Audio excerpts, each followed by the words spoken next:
안녕하세요. 결혼한 지 이제 1년 조금 지나가는 30대 주부입니다.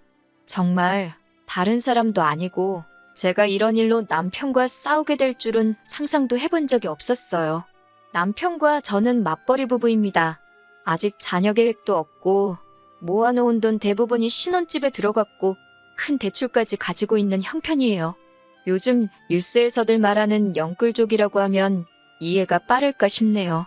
남편하고 시어머니 고집에 조금 무리해서 집을 구했습니다. 친정에서는 반대를 했어요. 아무리 맞벌이라지만 이자 부담까지 져가면서 살만한 집이냐고, 형편되는 집을 구하는 게 맞지 않냐고요. 저도 자가로 집을 소유하는 건 찬성했지만 무리해서까지 집을 사고 싶지는 않았어요. 그런데 시어머니께서 당신이 돈 얼마 보태신다고 하시며 시어머니가 봐놓은 시댁 근처에 있는 재건축 호재가 있다는 구축 아파트에 입주하게 되었어요. 그렇게 반반 결혼해 시어머니 앞으로 대출과 시어머니 돈 얼마 해서 집을 매매하게 되었습니다. 대출은 남편과 제가 같이 갚고 대출을 다 갚을 때쯤 명의를 공동명의로 돌리기로 했어요. 반반 결혼이긴 하지만 시어머니께서 대출도 받으시고 돈을 더 부담하셨으니 명의 문제로는 저도 크게 불만이 없었습니다. 그리고 나중에 빚이 갚아지면 공동명의를 해주겠다 먼저 약속하셨으니 어쩌면 그게 당연하겠다 하는 생각도 들었어요. 그때는 몰랐어요. 저희가 최고점일 때 그 집에 들어갔다는 사실을요. 그냥 집값이 오르고 있었고 그 당시 제가 찾아봐도 재개발 호재 또한 인터넷 널리고 깔렸다 할 수 있을 정도로 퍼져 있었으니 제가 보기에도 조만간 재개발이 시작될 것 같았고 리모델링까지 싹 해서 새 집처럼 만들고 들어가니 그래도 내 집이라고 기분은 좋았습니다. 집값이 이렇게까지 떨어질 거라고는 생각도 못했으니까요. 그냥 긍정적으로 지금 세계적으로 힘든 시기라고들 하니까 이 시기가 지나면 다시 집값이 오르지 않겠나 하는 희망을 가지고 있습니다. 대출이자 갚아나가는 게 부담스럽기는 하지만 고정금리로 금리 낮을 때 대출을 받았으니 물가가 오른 건 몸에 와닿지만 아직까지 힘들다는 느낌은 받은 적이 없습니다. 설마 제가 집값 때문에 신세한탄 할 거였으면 제 이야기 주저리 떠들면서 사연도 보내지 않았을 거예요. 진짜 문제는 다른 곳에 있거든요. 결혼하고 얼마 지나지 않아서부터 계속된 일입니다. 신혼집을 시댁 근처에 얻었으니 어찌 보면 당연한 수순이었나 싶습니다. 제가 하는 일 특성상 바쁜 시기에는 야근이 엄청 잦거든요. 신혼 초에 제가 다니는 회사가 오히려 코로나 특수를 받아서 한동안 엄청나게 바빴습니다. 당연히 그만큼 저는 항상 퇴근이 늦는 편이었고 그래서 항상 남편이 저보다 먼저 퇴근해 있었어요.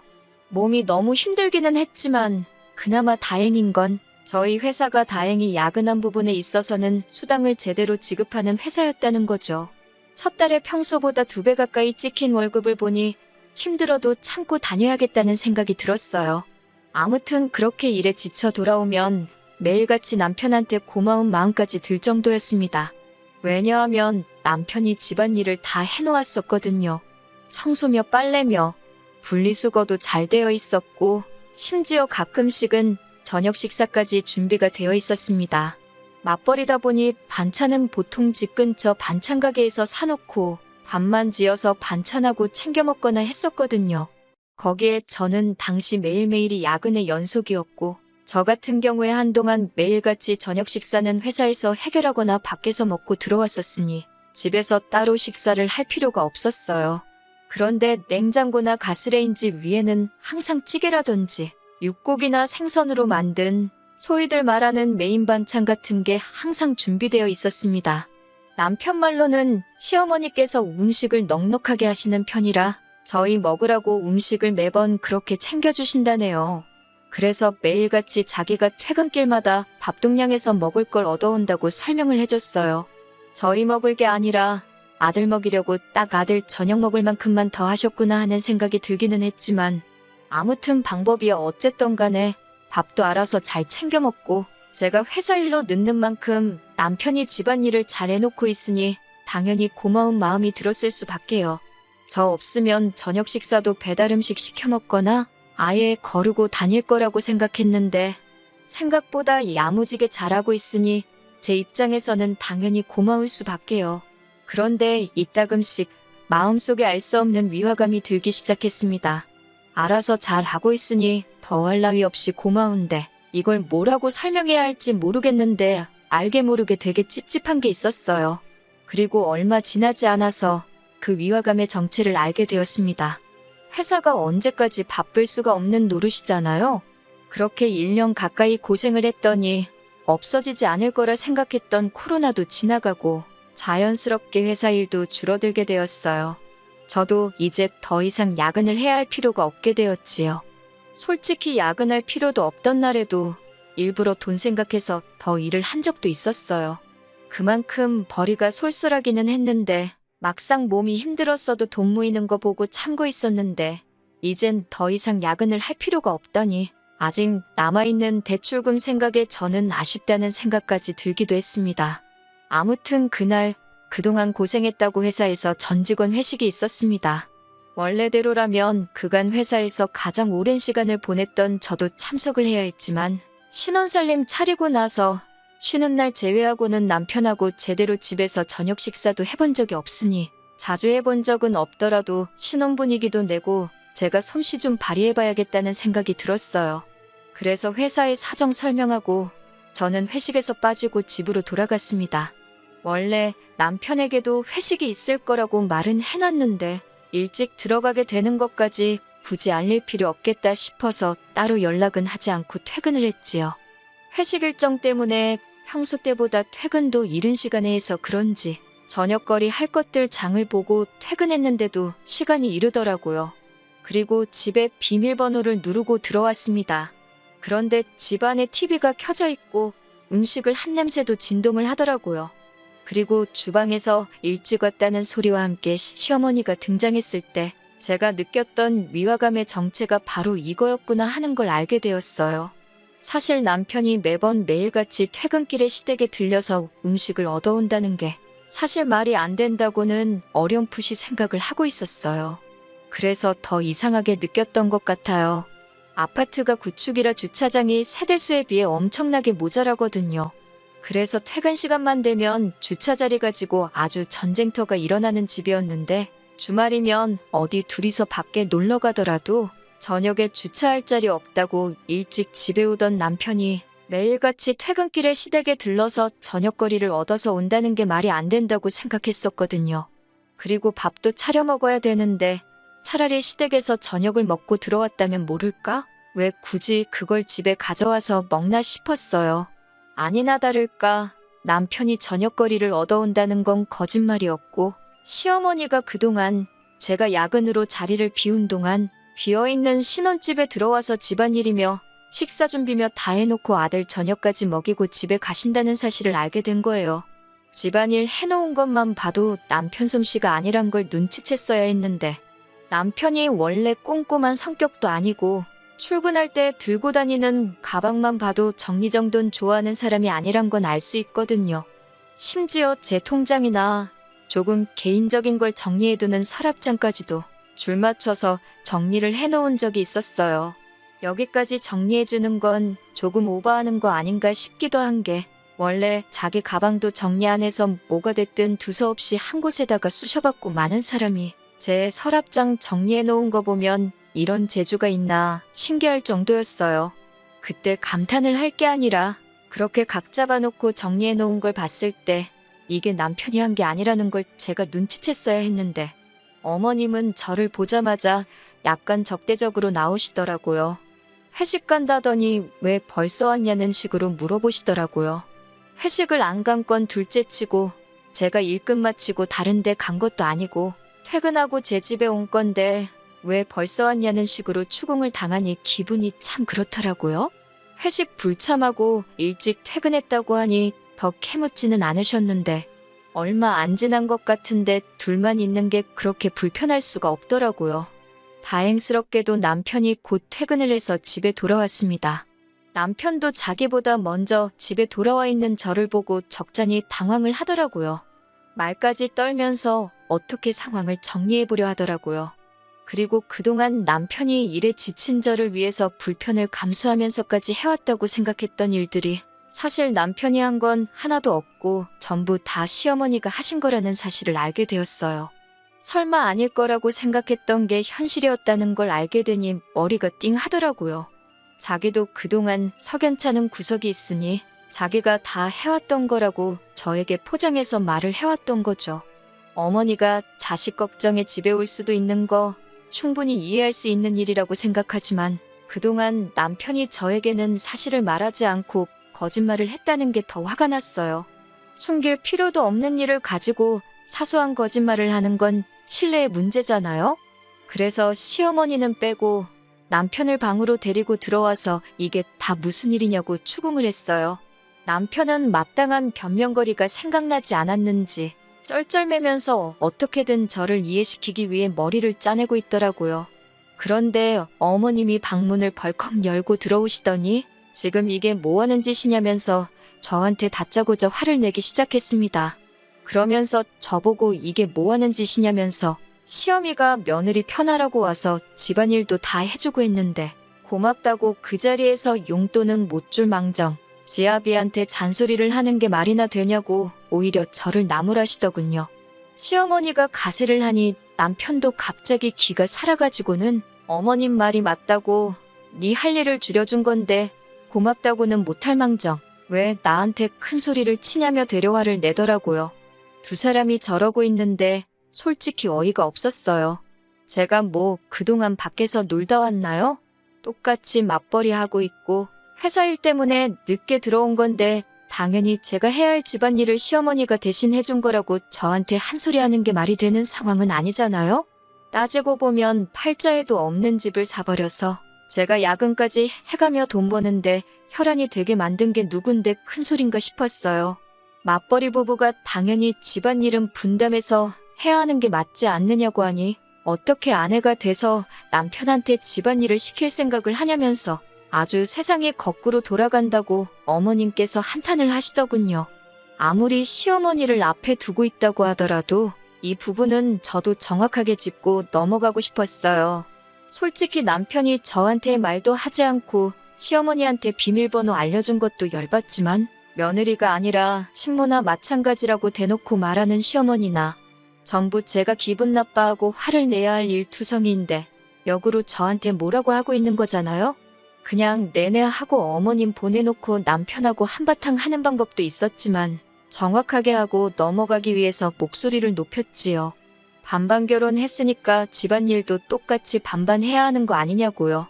그랬더니 빨래는 세탁기가 해주고 청소는 청소기가 해주고 밥은 밥솥이 해주는데 뭐가 어려운 일이냐면서 유세를 다 부리냐고 당신은 평생 해오신 일이라고 자랑처럼 말씀하시는 겁니다. 남자가 밖에서 돈 딱 벌어오고 여자가 집에서 남자 내조를 하는 게 맞다고 하시는데 세탁기랑 청소기랑 밥솥이 무슨지 혼자 돌아가나요? 평생 식모살이 해오신 걸 자랑처럼 여기시고 식모살이 대물림 해줄 거면 신우한테나 해주지 왜 남의 집 자식인 저한테 하려고 하시냐 했어요. 결혼은 무슨 나 혼자 했냐고 남들처럼 대출 없이 집 한 채 턱턱 해줬으면 나라고 돈 몇 푼 벌겠다고 아침에 1시간 저녁에 1시간 닭장마냥 출퇴근길 지옥철 끼어 타서 출근하겠냐고 쏘아붙였죠. 쓸데없는 욕심에 형편에도 맞지 않는 집을 구하자고 해가지고 집값이 하루하루 뚝뚝 떨어지는 거 보면서 이자 갚는다고 돈 한 푼 더 벌기 위해 매일같이 야근하는 게 누구는 좋아서 하고 있겠냐고 막 소리를 고래고래 질렀습니다. 시어머니 그 말에 아무 대답도 못하고 저도 소리 지르다 보니 너무 열이 받고 억울해서 눈물이 다 나더라고요. 그 길로 방에 들어가 문 닫고 있으니 시어머니 나가는 소리가 들려왔습니다. 그리고 얼마 안 있어서 남편이 쭈뼛쭈뼛 방에 들어와서 저한테 미안하다고 사과하고 여기까지만 들으면 제가 시짜짓 하는 시어머니를 한 방 먹인 거나 마찬가지겠죠. 그런데 역시나 시어머니가 괜히 시어머니가 아니시네요. 저한테 속수무책으로 당하신 시어머니가 분했는지 다음날 아주 커다란 칼을 갈고 돌아오셨습니다. 퇴근하고 왔더니 남편은 월차를 낸 건지 저보다 먼저 퇴근해 있었고 현관문 앞에 커다란 여행 가방이 하나 놓여 있었어요. 그리고 여행 가방의 주인인 시어머니는 저랑 남편이 서재로 쓰려고 꾸며놓은 방에 짐을 다 빼고 계시더군요. 남편은 자기 엄마 도와서 지네 엄마 누울 자리를 만들어주고 있었고요. 저한테 상의도 없이 이게 또 뭐 하시는 거냐고 곧바로 따져 물었습니다. 시어머니가 보면 모르겠냐고 하면서 당신 여기서 머물고 지낼 방을 만든다고 하시더라고요. 우리 집에 어머님 방이 왜 필요하냐 했더니 어머님이 이 집에 내 돈이 얼마나 들어가 있는지나 아느냐고 대번에 뭐라고 한마디 하시더군요. 이 집에 내 돈이 제일 많이 들어갔지 않았느냐고. 대부분이 어머님 앞으로 되어 있는 대출이기는 했지만 지분이 가장 많으니 내 집이나 마찬가지라고 우기는 거였어요. 그리고 이제는 10월드 갑질도 모자라서 돈으로 갑질을 시작하신 겁니다. 자기 말대로 안 하면 당장 이 집에 묶인 돈을 빼버리겠다고요. 어머님이 저렇게 강하게 나오는 건 그 돈이 지금 빠져버리면 당장 저희가 아쉬운 상황인 걸 너무나도 잘 알고 계시기 때문이기도 하고요. 제가 곤란해하는 걸 느꼈는지 남편도 기고만장해져서 그러니까 왜 잠자는 사자의 코털을 건드렸냐면서 어머님을 자극을 안 했으면 어머님도 이렇게 나오지 않았을 거라고 제 탓을 하기 시작했어요. 정말 억울했지만 이렇게 졸지에 어머님하고 같이 살아야 할 바에야 제가 제 고집을 빨리 꺾는 게 좋겠다고 생각을 했어요. 시어머니가 이대로 돈을 빼도 문제고 제가 남편한테 져주고 들어가는 모습을 보여주기 전까지는 분명히 이 집에 저렇게 눌러 살 계획이신 것 같은데 하루 종일 같이 지낼 바에야 저 출근해 있는 동안 왔다 가시는 게 낫지 하는 생각에 일단 먼저 어머님께 제가 잘못 생각한 것 같다고 말했습니다. 어머님이 저희 생각해서 도와주신 건데 제가 몰랐다고. 그렇게 한 수 접어주는 척 나갔더니 오히려 더 기고만장해지시더군요. 이참에 며느리 교육도 한번 똑바로 시켜보고 당신도 당신 시어머니한테 해드렸던 것처럼 며느리한테 효도 좀 받아봐야시겠다는 겁니다. 그러면서 앞으로 맞벌이하는 동안 간단한 집안일은 당신이 여태 해줬던 것처럼 도와주겠지만 자기도 낮에 고생한 만큼 저한테 매일같이 저녁상은 얻어먹고 가야겠으니 그렇게 알고 내일부터는 퇴근길에 저녁상 차릴 걸 장을 봐가지고 들어오라고 하시더군요. 정말 이 상황이 너무너무 싫으네요. 불행 중 다행인지 회사에 일이 생겨서 다시 야근을 하고 있는 실정이기는 한데 2주면 끝날 일이에요. 2주 뒤엔 팔자에도 없던 시어머니 수발을 들며 지낼 생각을 하니 아주 고민이 이만저만이 아닙니다. 남편 말 맞다나 대신 집안일 해주는 거였는데 제가 가만히만 있었으면 이런 일도 없었을 텐데 괜히 일을 키운 제 잘못인가 싶기도 하고. 그렇다고 어머님이 이 집이 내 집이나 마찬가지라고 제가 없는 빈집에 들어와서 제 물건을 뒤적뒤적거리는 걸 아는데도 모르는 척 하고 있으면 그건 그것대로 스트레스가 아닐까 싶고 야근하면서 좋은 해결 방법이 없나 생각해보는데 뾰족한 수가 떠오르지를 않네요. 그냥 갑자기 회사가 잘 돼서 잠잠해질 때까지 계속 야근만 시켰으면 좋겠을 따름입니다. 안녕하세요. 후기 및 최근 근황을 전해드립니다. 2주 정도는 회사 일로 피신해 있을 수 있을 줄 알았는데 예정보다 회사 일이 빨리 끝나서 말이에요. 그런데 도무지 집에 돌아가기가 싫더라고요. 그래서 야근 핑계대고 매일같이 회사에 남아 있었습니다. 그런데 아무리 생각해도 그 상황이 너무나 억울했던 거예요. 그런데 제 기분을 읽으셨는지 친정어머니한테서 전화가 왔어요. 한동안 제가 그런 일도 있고 해서 연락이 뜸했었거든요. 그리고 저도 모르게 현재 상황을 다 털어놓게 돼버렸네요. 괜히 걱정 끼쳐드리고 싶지 않아서 저 혼자 품고 가려고 했는데 친정 부모님은 제 말에 그런 말도 안 되는 게 어디 있냐고 분개하셨습니다. 그리고 곧장 저를 데리러 한달음에 오셨어요. 그리고는 같이 집으로 가자고 하시더군요. 저랑 남편의 일인데 괜히 제가 고집부리는 바람의 일을 크게 만든 것 같아 그러실 필요가 없다고 하니 친정 부모님께서 대번에 제가 잘못한 게 뭐가 있다고 일을 크게 만들었냐고 일 크게 만든 건 그 늙은 할망구 아니겠냐고 제 손을 잡아 끌으셨어요. 친정 부모님과 함께 집에 돌아가니 남편하고 둘이 오붓하게 저녁 식사하고 계시던 시어머니께서 깜짝 놀라시더군요. 그렇다고 당황하신 기색은 없고 여기까지는 왜 오셨냐 하는 듯이 나오셨어요. 친정 부모님께서 저한테 들은 상황을 말씀하시며 제가 한 말 중에 틀린 말이 있느냐고 물으셨고 시어머니도 당당하게 제가 한 말이 다 맞다고 하더라고요. 친정 부모님께서 애들 둘이 사는데 어른들이 껴서 이게 뭐하는 행동이시냐. 어떻게든 어려운 상황 이겨내고 잘해보려는 중이고 애들 삶인데 우리는 이만 빠져줍시다 좋게 말씀하시는데 시어머니는 그렇게는 못하겠다 하시더군요. 남자는 남자가 할 일이 있고 여자는 여자가 할 일이 있는데 제가 직무유기를 하고 맞벌이를 한다는 이유만으로 가장의 권한마저 넘보고 있는 데다가 시어머니까지 우습게 깔보고 있는다는 말도 안 되는 소리를 하시더라고요. 반반 결혼했는데 집안일 분담해서 하자는 게 가장의 권한을 넘보고 있는 건가요? 참으로 어이가 없었어요. 시어머니 돈이 들어갔다 했어도 그 돈의 대부분이 대출이고 같이 갚아나가고 있는데 자꾸 이 집을 자기 거라고 우기는 것도 어이가 없었어요. 친정부모님께서 집에 돈 얼마 들어간 거 가지고 유세 부리고 그 돈으로 애들 겁주면 좋냐고 한마디 하니 시어머니께서 아이고 그럼 내 돈은 빼야겠네 하시며 빈정거리시는 겁니다. 애초에 반반 결혼하는 상황에 제 의견은 상관없이 형편에도 없는 집을 무리해서 구하라고 보탠 돈이면서 그걸 가지고 저렇게 나오니 진짜 어이가 없더라고요. 그런데 친정어머니께서 저한테 이 집에 남아있는 대출이 얼마냐고 물어보시더군요. 그러면서 그 4억은 당신들이 지금 당장 내주겠다고, 그러니까 이 집에서 당장 짐 빼서 나가고 애들 사는데 신경 끄고 지내시라 한마디 하셨어요. 그런 큰돈이 어디 있어서 허세를 부리냐는 듯이 나오니 어차피 애들도 다 시집 장가 보냈고 당신들 서울에 집도 필요 없는데 그거 팔고 어디 한적한 곳으로 내려가셔도 된다는 겁니다. 어쨌든 그 돈은 집을 급매를 해서라도 마련할 테니 그렇게 알라고 하시는데 그때 시어머니도 그렇지만 저도 많이 놀랐어요. 이런 말도 안 되는 시어머니 고집에 친정부모님이 집까지 팔아야 하나? 그런 생각이 들더라고요. 그리고 이미 이 상황이 이렇게 개싸움으로 번질 때 시어머니가 저한테 답을 줬다는 걸 깨달은 거예요. 이 집이 아직 대출도 많이 남았고 돈 한 푼 아쉬운 상황에서 묶어놓은 돈이 빠졌을 때 아쉬운 게 저뿐만이 아니었다는 걸 말이죠. 당장 친정부모님께 그 돈 마련해 주실 필요 없다고 딱 잘라 말했습니다.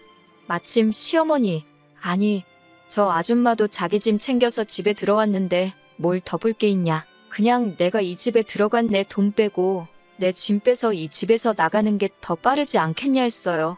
이혼하자고 하는 말이죠. 이미 결혼할 때 내키지 않는 집을 계약한다고 대출도 시댁 앞으로 받고 명의도 남편 명의로 해뒀던 그 집이 오히려 약이 되었네요. 집값은 이미 결혼하자마자부터 내려가기 시작했고 이 집에 저 아줌마 돈만 묶여있는 게 아니잖아요? 제 돈도 들어가 있으니 말이죠. 그 돈이 빠져버리면 이젠 아쉬운 사람이 누가 되는 건지는 안 봐도 뻔한 상황이 돼버리겠어요? 눈에는 눈, 이에는 이라더니 그 말이 딱 맞는 말이더라고요. 제가 뭐라고 식모대우 받아가며 이 결혼을 유지하려고 친정부모님 집까지 팔아야 하는지 싶더라고요. 그들이 하는 대로 똑같이 나오니 큰일 나는 게 제가 아니라 저 사람들이 돼버리는 건데 말이에요. 대충 계산해도 아주 큰일 났다는 걸 느꼈는지 남편이 얼굴이 사색이 돼서 쩔쩔매더라고요.